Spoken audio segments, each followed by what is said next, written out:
But way back when, I remember, because those email ads were very profitable for me. They were like pennies because they were testing it out. So basically, you would go in, you put your search parameters in, and you put your ad in, which is going to be an email, and Google would send that email out into people's inbox, and that was the ad, right? So reverse this, I kind of think of it kind of like that. So this is like that, or what we call an email drop. So you pay somebody with a list, you give them your ad, and they send it to whatever list that is associated to whatever your offer is, right? So they do that a lot in like internet marketing biz op. So that's the kind of way I kind of think of the system on the email factors. Like, oh, this is like we have the control panel to the email ads because your emails are ads. They're not just emails. Email is the vehicle in which your ad is carried. I can get as many people as I want, and I don't have to deal with what the ad looks like on Facebook. Facebook don't like the ad. Google don't like the ad. I can't run it this way and whatever. And I know for certain I'm getting people who were searching for this thing instead of what happens on all platforms where, they do their best to make sure that the ad is relevant. But a lot of times we know that doesn't happen. It's just the way it works.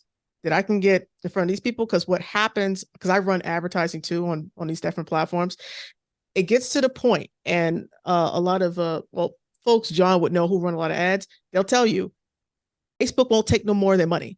YouTube will not take any more of their money. They're spending 30,000 a month, or some cases like 40,000 a day. Those platforms inventory will not refuse to take more of their money. And so they want the ads are actually working. It's working, but they can't get the damn platform to take any more of their money for them to make more money. They can't. Scaling stops for them, which you see there for those who run a lot of paid media like that. Yes, scaling does stop, right? And there's other reasons for that I don't need to go into, but it does happen. So if they with this system, scaling doesn't need to stop as long as people are searching for that thing and they have the keyword for it. I could have gotten in trouble with that campaign. I could have been like unlimited leads and woke up to 2,000 leads the next day, been like, oh crap. It's like, that very much could happen with this system. I don't think you have to worry so much about scale. It's about how much of your imagination can you think of the right group of words that are going to get you people who are searching for those things. The more good terms you got, it will tell you the scale. If there's millions of people looking for toys, right? Well, let's see, who'll be looking for that? Well, probably someone looking to buy an Elmo like figure or whatever. So you put that in, and all of a sudden I got 300 leads a day, which I don't necessarily recommend unless you get the budget for that. But you do that. So you're like, oh, okay, these are toy buyers. They're looking for this thing. I have this thing that they're looking for, or something similar to what they're looking for.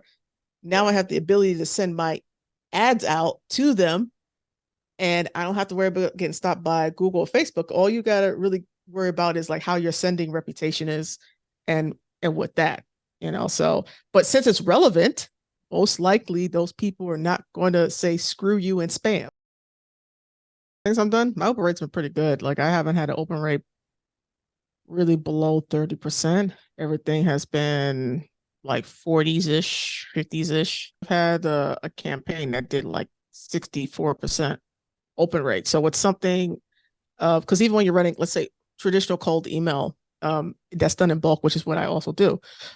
You'll get, if you got the message dial in, this is after you doing times and times of working a campaign for weeks, right? You can get it to 70, 72, or 80 something percent. But that is like after like you've gone through 50,000 emails probably.